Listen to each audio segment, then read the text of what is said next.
مالا، تحریر نمرہ احمد، باب نمبر 3، وینکوور، قسط نمبر 14، پہلا حصہ۔ بھاگو اس چنگھاڑتی آواز کی طرف، یہ نصیحت کرتے تھے بوڑھے دانا لوگ نوجوانوں کو کہ جب سامنا ہو کسی عظیم خطرے کا اور لوگ بوکھلا جائیں اور پریشانی سے کسی جعلی پناہ گاہ کی طرف دوڑیں، تب تم بھاگو اس چنگھاڑتی خوفناک آواز کی طرف۔ بھاگو اس سمت میں جہاں جانے سے تمہیں ڈر لگتا ہے، کیونکہ صرف اپنے خوف کا سامنا کر کے ہی تم پا سکو گے حقیقی پناہ اور ایک راستہ نجات کا۔ جب ساری دنیا کسی زلزلے کی طرح کھڑکنے لگے اور قیامت قریب دکھائی دینے لگے، تب بھاگو اس چنگھاڑتی آواز کی طرف۔ Michael made, Why the World Doesn't End: Tales of Renewal in Times of Loss۔ میں زیاد سے طلاق نہیں لے رہی، یہ وہ پہلی بات تھی جو اس نے کہی تھی۔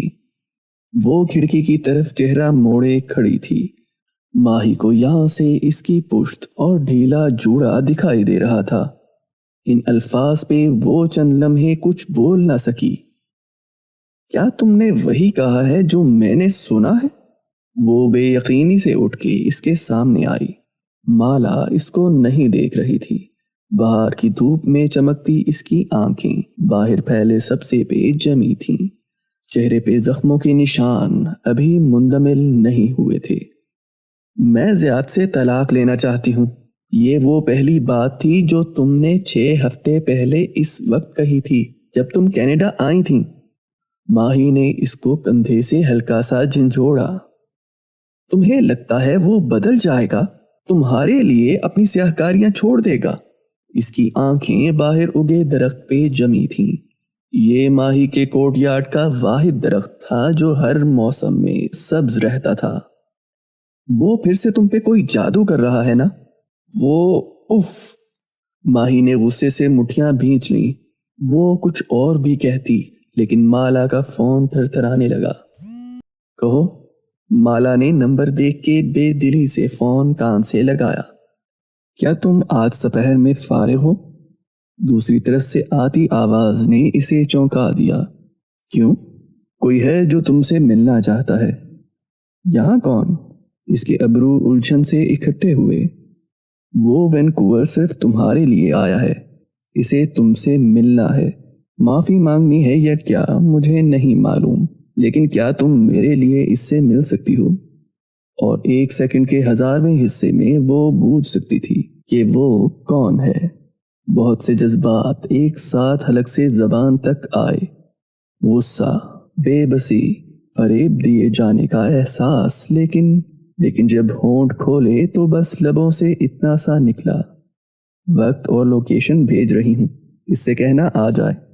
موبائل نیچے کیا تو ماہی انہی نظروں سے اسے گھور رہی تھی۔ تمہارے ذہن میں کیا چل رہا ہے مالا؟ اس نے چہرہ موڑ لیا اور پرس پہ سر جھکا کے کچھ تلاش کرنے لگی۔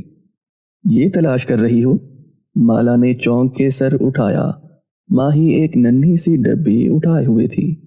تمہارا کنسیلر جو تمہارے چہرے کے نشان چھپا لیتا ہے، کیا تم ان نشانوں کی وجہ بھول گئی ہو؟ ماہی کی آنکھوں میں بہت کچھ جتاتا ہوا تھا۔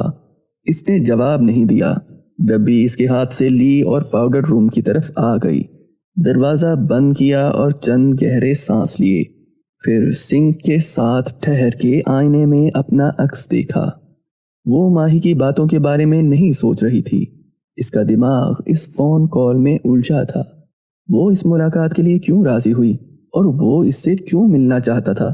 ان کے درمیان ایسا تھا ہی کیا جس کے بارے میں بیٹھ کے بات کی جائے؟ اور اس کی معافی کا اب وہ کیا کرے؟ اس کا ذہن بہت سے سوالیہ نشان کھڑے کر رہا تھا اور انگلی مہارت سے کنسیلر چہرے کے ہر اس حصے پہ لگا رہی تھی جہاں ابھی بھی کوئی نشان باقی تھا۔ بس چند لمحوں کی بات تھی۔ اس کا چہرہ بے داغ ہو چکا تھا۔ وہ اس سے کیوں ملنا چاہتا تھا؟ ذہن نے پھر سے پوچھا۔ ماہر ایک سیاہ سفید اپارٹمنٹ کی راہداری میں کھڑا تھا۔ دیوار گیر آئینے میں اس کا عکس واضح تھا۔ سفید شرٹ اور سیاہ جینز پہنے، بال معمول کے مطابق ماتھے سے جیل لگا کے پیچھے کیے، ہلکی بڑھی شیو کے ساتھ خود کو تنقیدی نظروں سے دیکھتے ہوئے وہ کلائی میں گھڑی باندھ رہا تھا۔ وہ اس سے ملنے جا رہا تھا، وہ جس سے ملنے وہ وینکوور آیا تھا۔ نہیں، میں پولیس سے بچنے کے لیے یہاں آیا تھا۔ اس نے اپنی تصحیح کی۔ ذہن نے بہت سے دوسرے نکات پیش کرنے چاہے لیکن اس نے ان کو جھٹک دیا اور سٹینڈ پہ لٹکے ہینگر سے کوٹ اتارا۔ کیا اس سے ملنے جانے کا فیصلہ درست تھا؟ کہیں وہ اس کو کسی خطرے سے دوچار تو نہیں کر دے گا؟ کوٹ پہنتے ہوئے اس نے اپنا عکس دیکھا۔ اس کے چہرے پہ تفکر بھری لکیریں تھیں۔ وہ کہاں رہ رہی ہے؟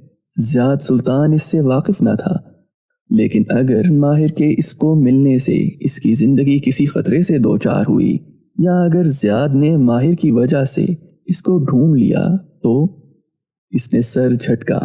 زیاد سلطان یہاں نہیں تھا، وہ ایک دوسرے ملک میں تھا، پولیس سے مفرور۔ پھر وہ اس کی فکر کیوں کر رہا ہے؟ اسے صرف اس ملاقات پہ فوکس کرنا تھا، اسے ہلال کو ڈھونڈنا تھا۔ سب کچھ اس لڑکی کی وجہ سے شروع ہوا تھا، اس البم کی تصویر سے۔ اسے اس سے ملنا تھا تاکہ وہ اس کہانی کو انجام دے سکے۔ اس نے چابیاں اٹھائیں اور راہداری عبور کرتا دروازے تک آیا، پھر ٹھٹک کے رکا۔ دروازے کے پاس خون کے تازہ قطرے گرے تھے۔ ماہر فرید نے بے تاثر چہرے کے ساتھ ان قطروں کو دیکھا، پھر واپس کچن تک گیا، پیپر ٹاول کے چند ٹکڑے لیے، چوکھٹ تک آیا اور جھک کے خون کو صاف کیا۔ سرکار کے موکل اس کے پیچھے وہاں پہنچ چکے تھے، ان کو وہ بعد میں دیکھے گا۔ اس نے خون میں لتھڑے پیپر ٹاولز اپارٹمنٹ کے باہر والے گاربیج بن میں پھینکے، ہاتھ ایک دفعہ پھر دھوئے اور لفٹ کی طرف بڑھ گیا۔ اس کا چہرہ ہنوز بے تاثر تھا، کوئی خوف نہیں، کوئی بے چینی نہیں۔ ماہر فرید ان چیزوں سے بہت آگے بڑھ چکا تھا۔ ملاقات کا مقررہ وقت آن پہنچا تھا اور وہ چند منٹ تاخیر سے وہاں آئی تھی۔ شاید اس نے یہ تاخیر جان بوجھ کے کی تھی، شاید وہ تامل کا شکار تھی۔ کیا وہ درست کر رہی ہے؟ دور اندر وہ جانتی تھی کہ وہ اس سے کیوں ملنا چاہتا تھا۔ دور اندر وہ اس فریبی انسان کے سارے مقاصد سے واقف تھی، لیکن پھر بھی ایک ملاقات میں کیا حرج ہے؟ جہاں اتنے فریب کھائے وہاں ایک اور صحیح۔ آج ہوا تیز تھی اور سورج بادلوں کے پیچھے چھپا تھا۔ وہ تیز قدموں سے سڑک کنارے چلتی جا رہی تھی۔ اس نے پتلا سا کوٹ پہن رکھا تھا اور ہاتھ جیبوں میں تھے، کھلے بال پیچھے کو اڑ رہے تھے اور چہرہ وہ بالکل بے تاثر تھا، ہر قسم کے جذبات سے عاری۔ سڑک وینکوور باربر کے واٹر فرنٹ تک جاتی تھی۔ اس شہر کو مختلف دریا، جھیلیں اور سمندر چھوتے تھے۔ یہ کنونشن سینٹر کی عمارت تھی جو پانی کے دہانے پہ بنی تھی۔ عمارت اور پانی کے درمیان ایک عرصہ سا بنا تھا جس کی ریلنگ کے ساتھ وہ کھڑا تھا۔ وہ دور پیچھے کھڑی چند لمحے اسے مشتبہ نگاہوں سے دیکھے گئی۔ یہاں سے اس کی پشت دکھائی دے رہی تھی۔ وہ ریلنگ پہ کوہنیاں رکھے جھک کے نیچے بہتے پانی کو دیکھ رہا تھا۔ یہ پانی کا کچھ حصہ تھا جو شہر کے درمیان سے گزرتا تھا۔ اس کے دوسرے پار وہ خشکی پہ بنی اونچی عمارتوں کی سکائی لائن دیکھ سکتی تھی۔ کیا وہ آگے بڑھے یا واپس پلٹ جائے؟ لیکن اب فیصلہ بدلنے میں بہت دیر ہو چکی تھی۔ کسی احساس کے تحت وہ پلٹا، ادھر ادھر نگاہ دوڑائی، پھر اس پہ نگاہ پڑی تو ٹھہر گیا۔ کیا اسے واپس پلٹ جانا چاہیے؟ کیا اس سے ملاقات کو نہ کہہ دینا چاہیے؟ لیکن یہ طے تھا کہ کشمالہ مبین کو نہ کرنا نہیں آتا تھا۔ وہ جانتی تھی کہ وہ پچھتائے گی۔ وہ اس سے ملاقات کر کے اس کو دوبارہ اپنی زندگی میں شامل کر کے پچھتائے گی، لیکن جہاں اتنے غلط فیصلے کیے وہاں ایک اور صحیح۔ جیبوں میں ہاتھ ڈالے کھڑی سپاٹ چہرے والی لڑکی نے قدم اس کی طرف بڑھا دیے۔ وہ بالکل سانس روکے کھڑا اس کو دیکھ رہا تھا۔ کیف وہ عین اس کے سامنے آ کے رکی۔ یہ نام لینا بھی تکلیف دہ تھا، لیکن اس کو یہ تکلیف اٹھانی تھی۔ کشمالہ۔ اس کی آنکھوں میں کشمالہ کو دیکھ کے بہت سے جذبات اترے تھے۔ وہ ان کو پہچانتی تھی، لیکن وہ اس کے کسی جذبے پہ یقین نہیں کرے گی۔ وہ یہ فیصلہ کر کے یہاں آئی تھی۔ کوئی بھی چیز اسے اس فریبی انسان پہ اعتبار کرنے پہ مجبور نہیں کر سکتی تھی۔ کوئی بھی چیز اب اس کی زخمی روح کا فیصلہ نہیں بدل سکتی تھی۔ 1 ماہ پہلے اسے آج کینیڈا میں آئے 2 ہفتے مکمل ہو چکے تھے۔ ان 2 ہفتوں میں چلی ویک کے چھوٹے سے شہر کے باسیوں نے بہت کچھ دیکھا اور کچھ بھی نہیں دیکھا۔ ماہی کا گھر 2 منزلہ تھا۔ بالائی منزل پہ مالک مکان اپنی بیوی اور 6 سالہ بیٹے کے ساتھ رہتا تھا۔ اس کی بیوی بلجیت کور ایک سانولی رنگت کی خوبصورت مگر انتہائی دبلی پتلی عورت تھی۔ موسم بہار کی ایک صبح بلجیت نے اپنے لانگ روم کی کھڑکی سے نیچے جھانکا تو ڈرائیو وے میں اس کی پاکستانی کرایہ دار ماہی کار پارک کرتی دکھائی دی۔ بلجیت کی آنکھوں میں تجسس سا ابھرا۔ ماہی کی کار کی فرنٹ سیٹ پہ کوئی اور بھی تھا، ایک نیا چہرہ، ایک غیر شناسا لڑکی۔ اس نے پتلا سا کوٹ پہن رکھا تھا، بال جوڑے میں الجھے الجھے سے تھے، چہرے پہ نشان تھے، نیل زخم کٹ، ہاتھ پہ پٹی۔ بلجیت کا منہ کھل گیا، پھر نگاہ نے کار سے نکلتی لڑکی کی انگلیوں تک کا سفر کیا۔ بائیں ہاتھ کی تیسری انگلی میں انگوٹھی موجود تھی۔ بلجیت کا منہ بند ہو گیا۔ ظاہر ہے اس نے ہلکے سے شانے جھٹکے۔ وہ لڑکی قدرے سن سی تھی، اس کی سبز آنکھوں میں خوف تھا۔ وہ بار بار پیچھے دیکھتی تھی۔ وہ سامان لینے بھی نہیں رکی، تیزی سے اندر غائب ہو گئی۔ گو کہ اسے معلوم نہ تھا کہ اندر جاتا دروازہ کون سا تھا، مگر اسے اندر گم ہونے کی جلدی تھی۔ بلجیت اپنے کمرے میں چلی گئی۔ وہ جلد ساری کتھا جان جائے گی۔ ان کاغذ کی جیسی دیواروں والے گھروں میں آوازیں اور انڈین مسالوں کی خوشبوئیں بنا روک ٹوک کے دوسری طرف چلی جایا کرتی تھیں۔ پریتی نے بھی بہت کچھ دیکھا اور کچھ بھی نہیں دیکھا۔ چلی ویک ایک چھوٹا سا شہر تھا۔ مکان بھی بہت بڑے نہ تھے، لیکن ان کو گھیرے سبزہ زار کافی وسیع تھے۔ ماہی کے گھر کے سامنے طویل سڑک کے گرد قطار در قطار گھر بنے تھے۔ اس قطار کو عبور کر کے سڑک پار کرو اور چند کوس چلتے جاؤ تو ایک ٹم ہارٹنز بنا تھا۔ یہ ان کی لوکل اور سستی کافی شاپ تھی۔ پریتی اس ٹمز میں بارسٹا تھی، چھوٹے قد اور موٹے ہونٹوں والی سکھ لڑکی جس کے ہاتھ مشین کی طرح چلتے کھٹا کھٹ کافی بناتے تھے۔ پریتی ہر روز اس سبز آنکھوں والی لڑکی کو شاپ میں آتے دیکھتی تھی۔ وہ ڈھیلا ڈھالا سا کارڈیگن پہنے، بالوں کو پونی میں باندھے، میک اپ سے آری چہرہ لیے ہوتی تھی۔ البتہ اس کی آنکھوں تلے بہت سا کنسیلر لگا ہوتا تھا جس سے وہ یقیناً کوئی نیل چھپاتی تھی۔ وہ آرڈر دینے کے بعد پک اپ کاؤنٹر پہ گمسم سی کھڑی ہو جاتی۔ جب پریتی کافی کا کپ اس کے سامنے رکھتی تو وہ چونک جاتی۔ ٹرے چاہیے؟ ٹرے چاہیے؟ پریتی کو 2 دفعہ پوچھنا پڑتا۔ وہ جلدی سے سنبھل کے اس بات میں سر ہلا دیتی، پھر وہ کپ اٹھاتی اور دائیں بائیں دیکھتی جیسے وہ ایک نئی ڈرائیور ہو اور اس کو تینوں مررز میں دیکھنے کی عادت ہو۔ اس کے ہاتھ میں کوئی انگوٹھی نہیں تھی، لیکن انگوٹھی کی 3 لائن ضرور تھیں۔ شاید اس نے حال ہی میں انگوٹھی اتاری تھی۔ پریتی اس کے نیل زخم کے کٹ اور ہراساں انداز سے سمجھ سکتی تھی کہ معاملہ کیا ہے۔ بوائے فرینڈ، منگیتر یا شاید شوہر۔ عورتوں کو خوف زدہ کر کے رکھنے والے مرد ان کے اپنے ہی ہوتے ہیں۔ چلی ویک کے اسلامک سینٹر میں کام کرنے والے حارث نے بھی بہت کچھ دیکھا اور کچھ بھی نہ دیکھا۔ سینٹر کے اندر ایک چھوٹا سا ہال تھا جہاں کتب کے چند ریکس رکھے تھے۔ وہ لڑکی قریباً ہر روز فجر کے بعد وہاں آتی تھی۔ اس کا لباس ملگجا ہوتا تھا، کھلے سویٹ پینٹس اور کسی مٹیالے رنگ کا لمبا کارڈیگن، سر پہ اسکارف جس کو لپیٹ کے تھوڑی تلے اڑس رکھا ہوتا۔ وہ کتابوں کے ریک کے درمیان قالین پہ یوں بیٹھ جاتی کہ گھٹنے سینے سے لگے ہوتے اور سر ان کے اوپر۔ اس کے چہرے کے زخم اب بھر رہے تھے، لیکن نشان موجود تھے۔ وہ کبھی کافی مشین سے کافی بناتی، کبھی باکس میں چندے کے سکے ڈال دیتی، لیکن وہ کسی سے بات نہیں کرتی تھی۔ وہ چپ چاپ گمسم سی ایسے کونے میں بیٹھتی جہاں سے وہ کسی کو دکھائی نہ دیتی تھی۔ اکثر حارث بھول جاتا کہ وہ مسجد میں بیٹھی ہے، البتہ جب وہ مسجد کا گلاس ڈور کھول کے باہر نکلتی تو وہ اسے ضرور نوٹس کرتا تھا، کیونکہ وہ باہر نکلنے سے پہلے بہت دفعہ جھانکتی تھی دائیں بائیں چوکنے انداز میں۔ گیس ٹاؤن کے اس دھواں اڑاتے سٹیم کلاک نے بھی بہت کچھ دیکھا اور کچھ بھی نہ دیکھا۔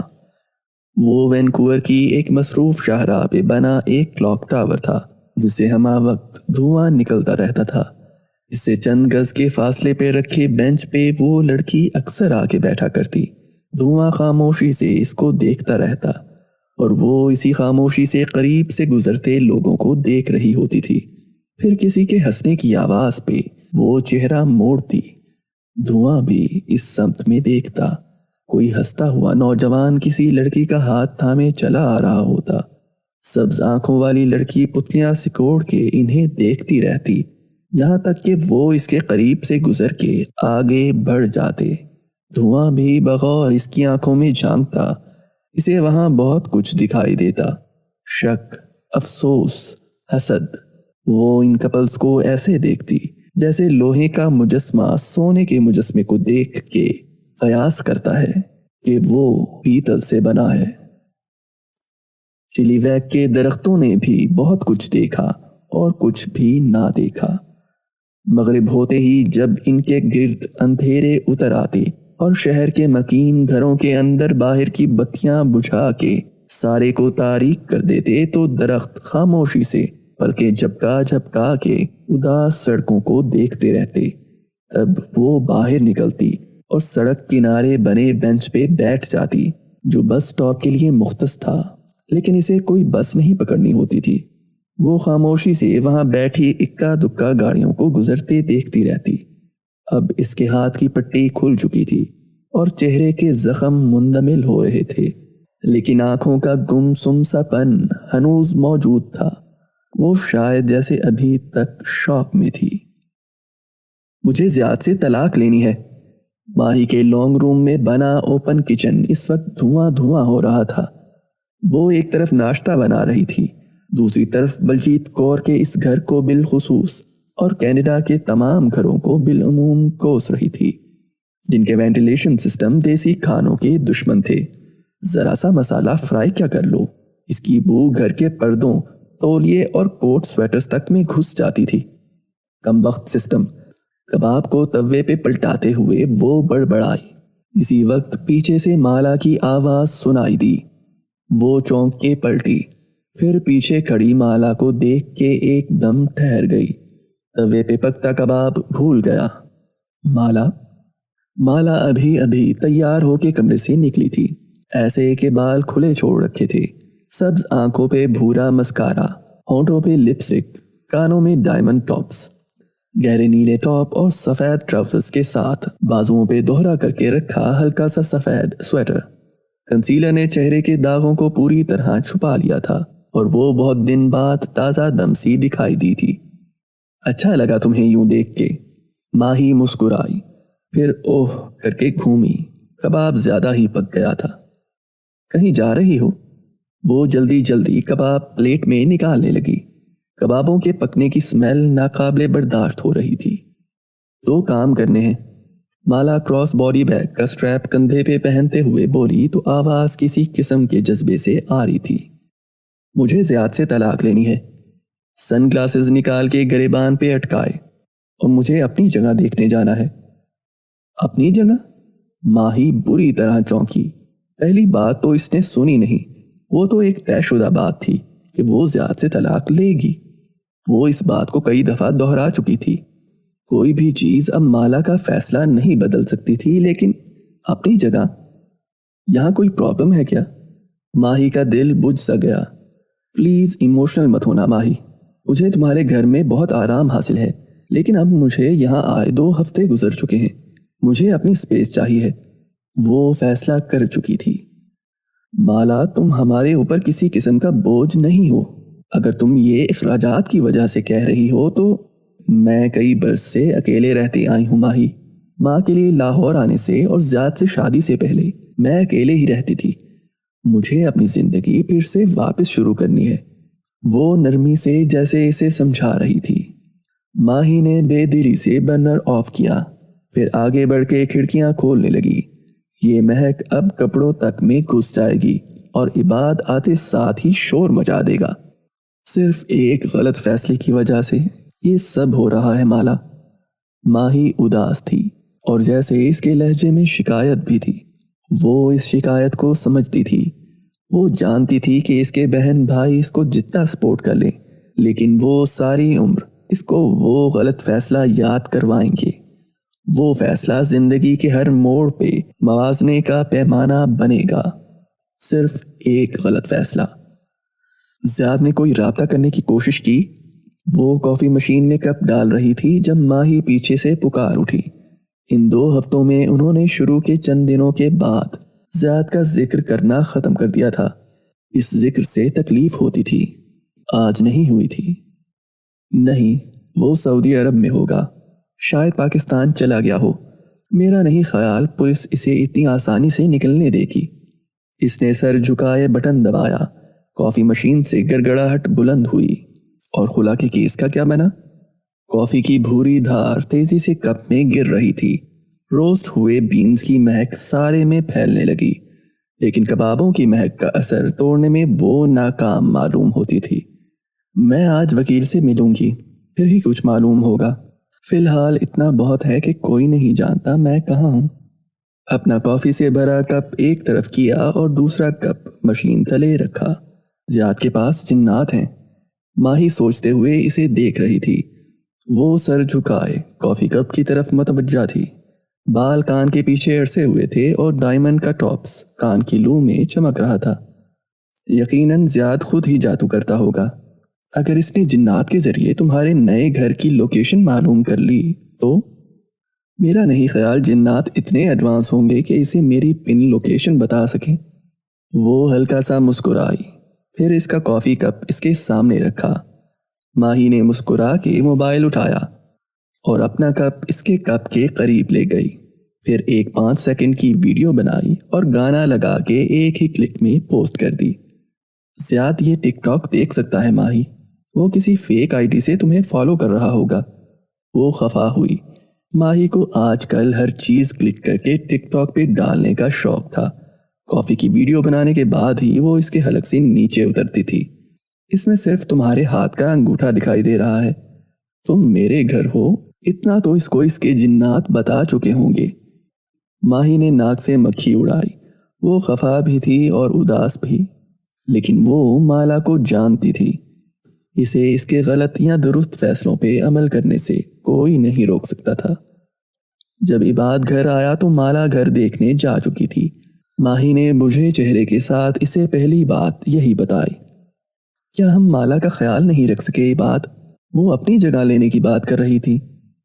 کیوں؟ ماہی نے اداسی سے شانے اچکا دیے۔ اس کو اپنی پرائیویسی چاہیے، اکیلے رہنے کی عادت ہے، وغیرہ وغیرہ۔ انڈرسٹینڈیبل۔ عباد نے گہری سانس لے کر شانے اچکائے۔ ماہی نے آنکھوں کی پتلیاں سکوڑ کے اسے دیکھا۔ تم اس کو روکو گے نہیں؟ وہ صرف میری بہن نہیں، تمہاری کزن بھی ہے۔ اسی لیے نہیں روکوں گا کیونکہ وہ کبھی بھی وہ نہیں کہتی جو وہ سوچتی ہے۔ کیا مطلب؟ اس کو اپنی سپیس اس لیے نہیں چاہیے کہ اس کو پرائیویسی درکار ہے، بلکہ اسے وہ آزادی چاہیے جو ہر طلاق لینے والی لڑکی کو چاہیے ہوتی ہے۔ اگر وہ اکیلے رہنا اب نہیں سیکھے گی تو کب سیکھے گی؟ اگر وہ ہمارے اوپر انحصار کرے گی تو اس کی زندگی بہت آرام دہ ہو جائے گی، اور آرام دہ زندگی انسان کو کوڑ زدہ شخص کی طرح گلانے سڑانے لگتی ہے۔ اسی لیے اس کو مشکل فیصلے کرنے دو۔ اور میں نے 1000 دفعہ کہا ہے کہ دیسیوں کی طرح کے کھانے مت بنایا کرو۔ میرے سارے کوٹس میں تمہارے انڈین مسالے گھس گئے ہوں گے۔ وہ خفگی سے کہتے ہوئے اپنی کوٹ وارڈروب کی طرف بڑھ رہا تھا۔ ماہی کا خراب موڈ مزید خراب ہو چکا تھا۔ استنبول۔ بیکری کے کونے میں مخملی گلابی صوفے سجے تھے۔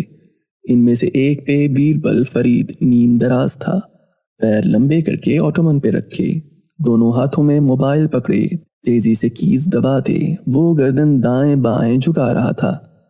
موبائل سے گولیاں چلنے کی مدھم آواز آ رہی تھی۔ اس آواز میں ہیلز کی ٹک ٹک مخل ہوئی تو وہ چونکا۔ دو چمکدار سٹلیٹوز اس کے قریب آ کے رکے۔ بیربل نے چہرہ اٹھایا، پھر گڑبڑا کے سیدھا ہوا، جلدی سے موبائل بجھا کے جیب میں رکھا۔ بیٹا منہانم، خوش آمدید۔ استقبالیہ انداز میں مسکرا کے اٹھا، لیکن سوزی نہیں مسکرائی۔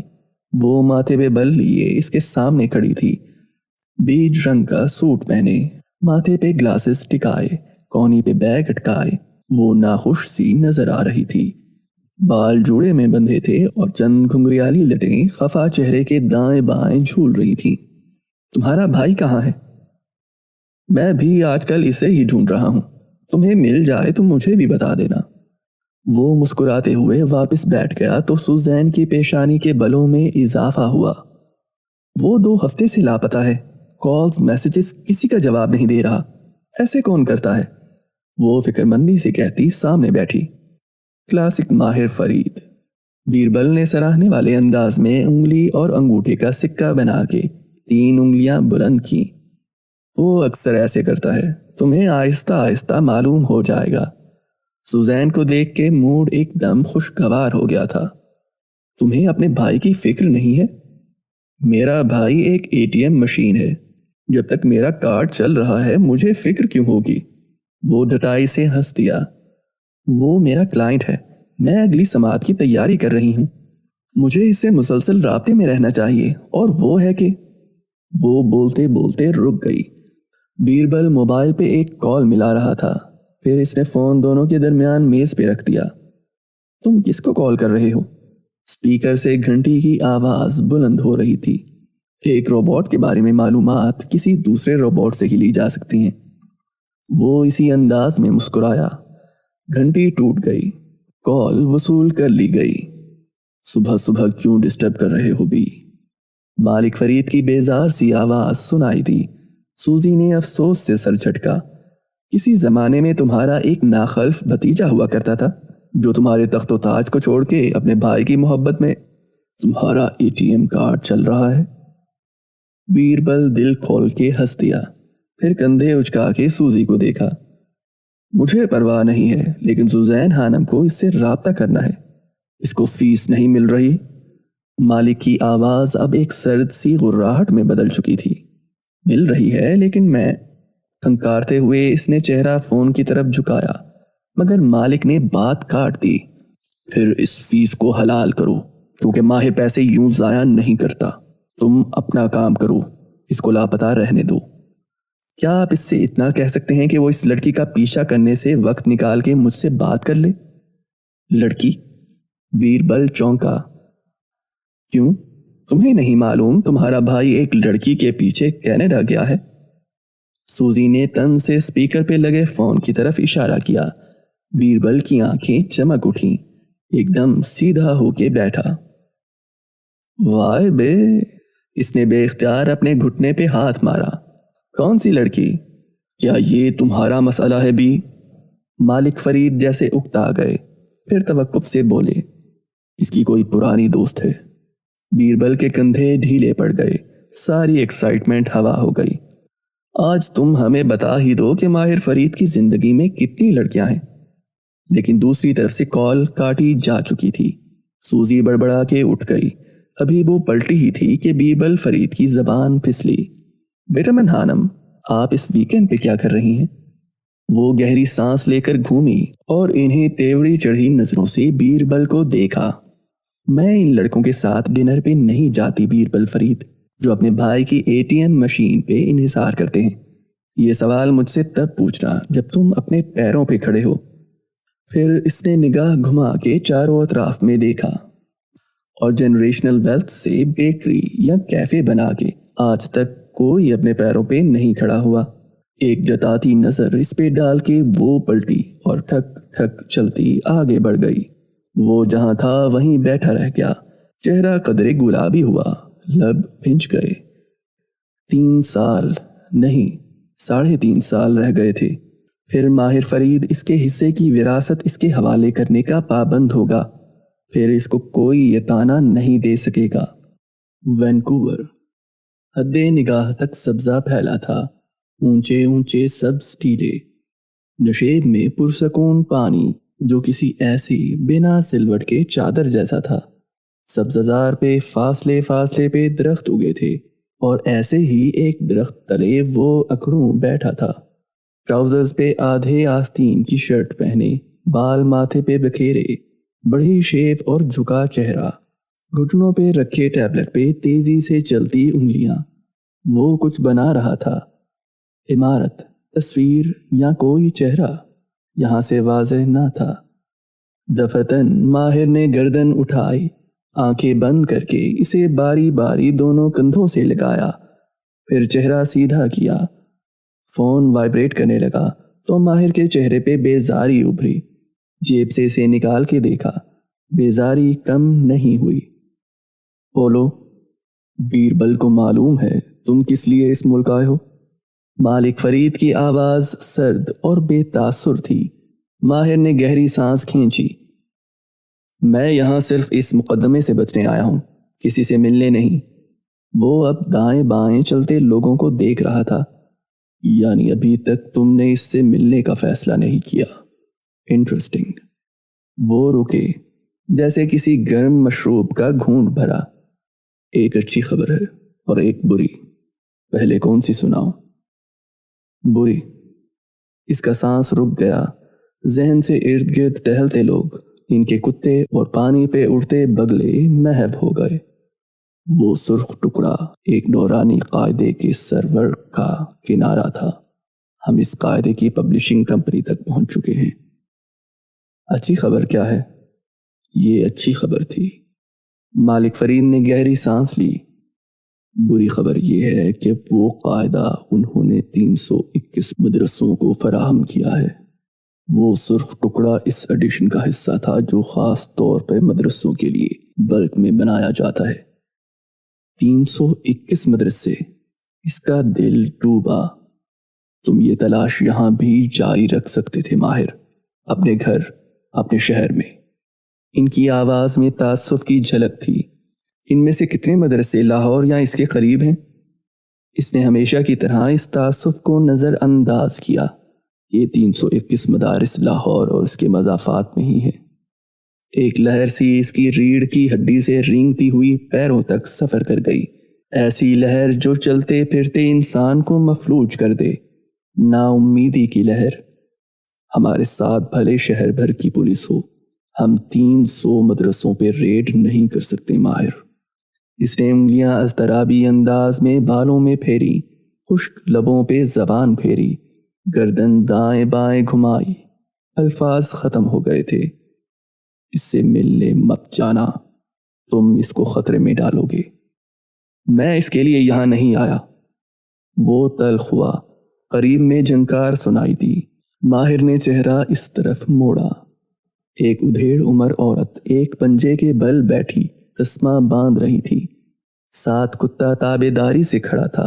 اس کا لمبا سا پٹا عورت کے ہاتھ سے بندھا تھا۔ اس میں کہیں جنگل بیل لگی تھی جو بار بار چھنک اٹھتی تھی۔ وہ اس پٹے کو دیکھے گیا۔ اس کے کالر پہ ایک نمبر لکھا تھا، طویل نمبر۔ نمبرز۔ اس کی نگاہیں پٹے پہ جمی تھیں۔ نمبرز جھوٹ نہیں بولتے۔ کیسے نمبرز؟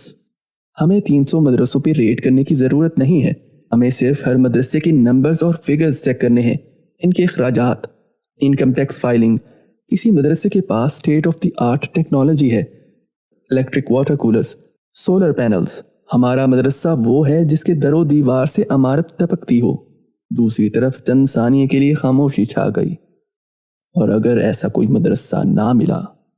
وہ لہر اس کے پیروں میں سوئیاں چبھونے لگی، ہر سوئی نشتر کے جیسی تھی۔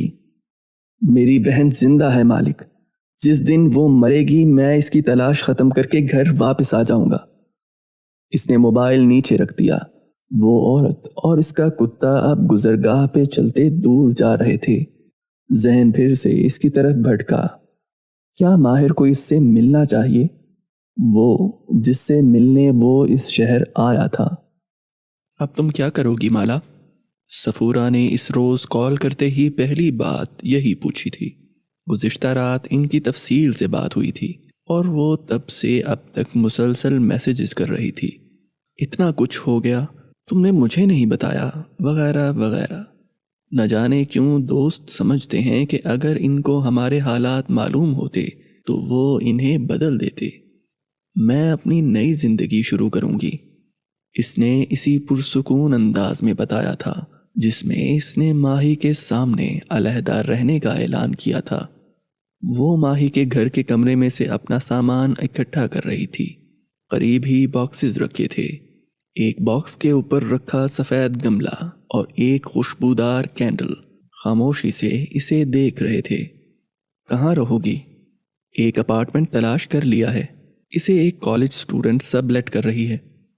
وہ ایک اسٹوڈیو اپارٹمنٹ میں کھڑی تھی، ایک باتھ روم، ایک بیڈ روم، کونے میں کچن، فاصلے فاصلے پہ بچھے 2 ہلکے سے سنگل بیڈ، دوسرے کونے میں کاؤچ پہ ایک لڑکی ٹانگ پہ ٹانگ جمائے بیٹھی تھی۔ بال چھوٹے اور رنگت سانولی تھی، دونوں کانوں میں 7 سوراخ تھے جن میں بہت سی بالیاں تھیں۔ وہ انگلی کے اشارے سے دائیں بائیں ہر شے کے بارے میں بتا رہی تھی۔ مالا نے کھڑکی کو دیکھا، اس کے بلائنڈز کھلے تھے، کھڑکی اس کے بیڈ کے قریب تھی۔ اس نے آگے بڑھ کے انہیں برابر کر دیا۔ یہ بند رہیں گے۔ عادیہ نامی لڑکی نے کندھے اچکا دیے۔ اور خرچے؟ اس ملک کے خرچے کیسے پورے کرو گی؟ کام کروں گی صفورہ، عارضی ورک پرمٹ پہ اپلائی کر دیا ہے۔ میں کام سے کبھی کترائی ہوں کیا؟ مگر کیسا کام؟ میرا نہیں خیال تمہاری ڈگری کسی کام آئے گی۔ Service business? میں سروس بزنس شروع کروں گی۔ میں مارکیٹنگ میں ہمیشہ سے اچھی تھی۔ میں ہر اس جاب کے لیے اپلائی کروں گی جس کا اشتہار مجھے دکھائی دے گا۔ وہ اسٹوڈیو بیڈ روم میں فرش پہ آلتی پالتی کیے بیٹھی تھی۔ لیپ ٹاپ گود میں تھا اور اسکرین کی نیلی روشنی اس کے چہرے کو چمکا رہی تھی۔ وہ کھٹاکھٹ ٹائپ کیے جا رہی تھی۔ اور اگر کسی کو تمہاری مارکیٹنگ سروسز نہ چاہیے ہوں تب کیا کرو گی؟ اسٹوڈیو اپارٹمنٹ میں اب رات پھیلی تھی۔ وہ فرش پہ بیٹھی، دیوار سے ٹیک لگائے، گھٹنوں پہ ایک گال رکھے بیٹھی تھی۔ آنکھوں میں پانی تیر رہا تھا۔ قریب کھلے لیپ ٹاپ کی سکرین بے رونق تھی۔ کوئی منیمم ویج جاب کر لوں گی، وہ تو مل ہی جاتی ہے۔ وہ ایک کافی شاپ میں کھڑی تھی۔ یہ شاپ مال کے دہانے پہ تھی اور اس کا کوئی دروازہ نہ تھا، بس ایک چوکور کارنر بنا تھا جو 2 اطراف سے کسٹمرز کے لیے کھلا تھا۔ چند لڑکیاں کام کر رہی تھیں۔ ایک 6.5 فٹ کا فربا لڑکا کان پہ ہینڈز فری چڑھائے تیزی سے کافی بنا رہا تھا۔ گاہے بگاہے اس نئی لڑکی کو بھی دیکھتا جس کو ایک ادھیڑ عمر سکھ عورت ایپرن تھما رہی تھی۔ ساتھ ساتھ وہ ہاتھ کے اشاروں سے اس کو کام سمجھا رہی تھی۔ سبز آنکھوں والی لڑکی کی آنکھوں میں پانی تھا۔ اس نے ایپرن تھاما تو انگلیوں میں کپ کپاہٹ بھی تھی۔ اب وہ سر جھکائے سیاہ سبز ایپرن باندھنے لگی۔ آنسو حلق میں اکٹھے ہو رہے تھے۔ تم منیمم ویج جاب کر لو گی مالا؟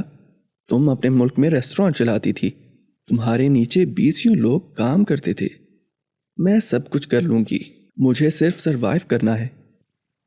رات تاریک ہو رہی تھی، مال کی بتیاں بجھ رہی تھیں اور وہ اپنے کارنر میں کھڑی کمر پہ ہاتھ رکھے فرش کو دیکھ رہی تھی۔ کافی شاپ کی حدود میں شامل علاقے پہ رکھی کرسیوں پہ ایک گاہک نے ابھی قے کی تھی۔ وہ شاید تفریحی ڈرگز جو اب کینیڈا میں لیگل قرار دی جا چکی تھیں کے ساتھ کافی کو ملانا چاہ رہا تھا، اور اس کی بدبودار ناکامی مایا حالت میں میز سے ہوتی فرش پہ ٹپک رہی تھی۔ اس نے آنکھیں بند کیں، گہری سانس لی اور دستانے چڑھانے لگی۔ یہ اس کی شفٹ تھی، یہ اسے ہی صاف کرنا تھا۔ اور زیاد، میں اس سے طلاق لوں گی۔ مگر کیسے؟ وہ ایک چھوٹے اور تنگ سے آفس میں بیٹھی تھی۔ سامنے ایک سوٹ میں ملبوس ہندوستانی خد و خال کا آدمی بیٹھا تھا۔ کینیڈا میں طلاق لینے کے لیے ضروری نہیں کہ آپ یا آپ کا شوہر اس ملک کے شہری ہوں۔ یا شادی اس ملک میں ہوئی ہو، آپ کی شادی جہاں بھی ہوئی ہو، آپ جس ملک کی بھی شہری ہوں، آپ برٹش کولمبیا، کینیڈا کا صوبہ کی عدالت میں ڈائیورس فائل کر سکتی ہیں۔ لیکن اس کا سانس رک گیا۔ لیکن ایک شرط ہے۔ وکیل نے توقف کیا۔ وہ پلک تک نہیں جھپک پا رہی تھی۔ طلاق فائل تب ہوگی جب آپ کو کینیڈا میں رہتے ہوئے 1 برس کا عرصہ گزر گیا ہو۔ اس کے چہرے پہ تاریک سائے آن ٹھہرے۔ یعنی 1 سال سے پہلے میں کینیڈین عدالت کے ذریعے طلاق نہیں لے سکتی۔ پھر کیا کرو گی؟ میں نے طلاق کا فیصلہ کر لیا ہے صفورہ، میں اسے پاکستانی عدالت سے لے لوں گی۔